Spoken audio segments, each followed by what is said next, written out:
Firman pengharapan untuk umat pengharapan.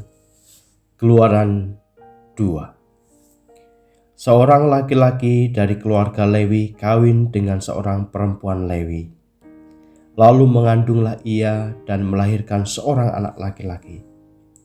Ketika dilihatnya bahwa anak itu cantik, disembunyikannya 3 bulan lamanya. Tetapi ia tidak dapat menyembunyikannya lebih lama lagi. Sebab itu diambilnya sebuah peti pandan, dipakalnya dengan gala-gala dan ter. Diletakkannya bayi itu di dalamnya dan ditaruhnya peti itu di tengah-tengah tebrau di tepi sungai Nil. Kakaknya perempuan berdiri di tempat yang agak jauh untuk melihat apakah yang akan terjadi dengan dia. Maka datanglah putri Firaun untuk mandi di sungai Nil, sedang dayang-dayang berjalan-jalan di tepi sungai Nil. Lalu terlihatlah olehnya peti yang di tengah-tengah tebrau itu. Maka disuruhnya hambanya perempuan untuk mengambilnya.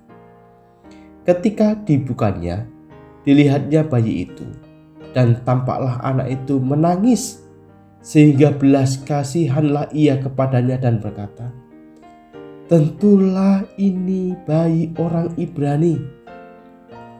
Lalu bertanyalah kakak anak itu kepada putri Firaun, "Akan kupanggilkah bagi tuan putri seorang inang penyusu dari perempuan Ibrani untuk menyusukan bayi itu bagi tuan putri?" Sahut putri Firaun kepadanya, "Baiklah." Lalu pergilah gadis itu memanggil ibu bayi itu. Maka berkatalah putri Firaun kepada ibu itu, "Bawalah bayi ini dan susukanlah dia bagiku, maka aku akan memberi upah kepadamu." Kemudian perempuan itu mengambil bayi itu dan menyusuinya. Ketika anak itu telah besar, dibawanyalah kepada putri Firaun yang mengangkatnya menjadi anaknya dan menamainya Musa. Sebab katanya, "Karena aku telah menariknya dari air."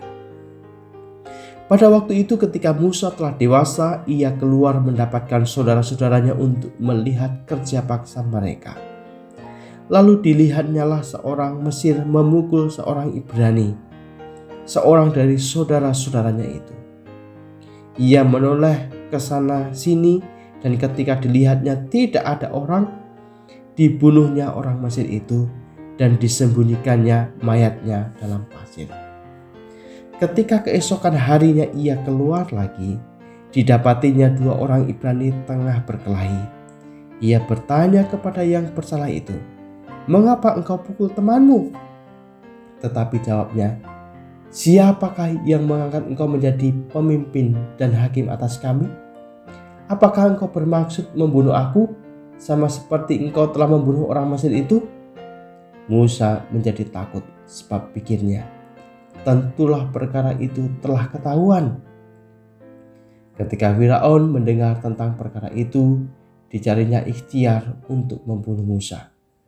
Tetapi Musa melarikan diri dari hadapan Firaun dan tiba di tanah Midian.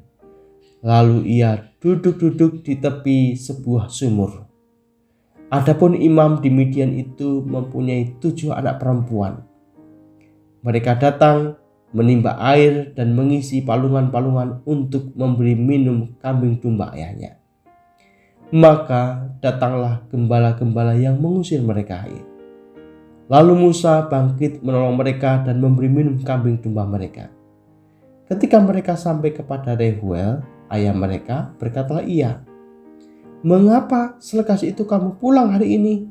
Jawab mereka, "Seorang Mesir menolong kami terhadap gembala-gembala. Bahkan ia menimba air banyak-banyak untuk kami dan memberi minum kambing domba." Ia berkata kepada anak-anaknya, "Di manakah ia?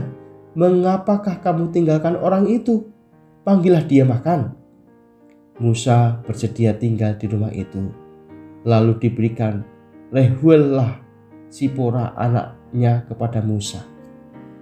Perempuan itu melahirkan seorang anak laki-laki, maka Musa menamainya Gersom, sebab katanya, "Aku telah menjadi seorang pendatang negeri asing."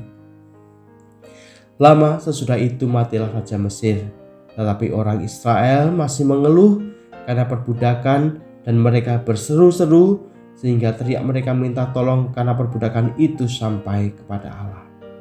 Allah mendengar mereka mengerang, lalu ia mengingat kepada perjanjiannya dengan Abraham, Ishak dan Yakub. Maka Allah melihat orang Israel itu dan Allah memperhatikan mereka.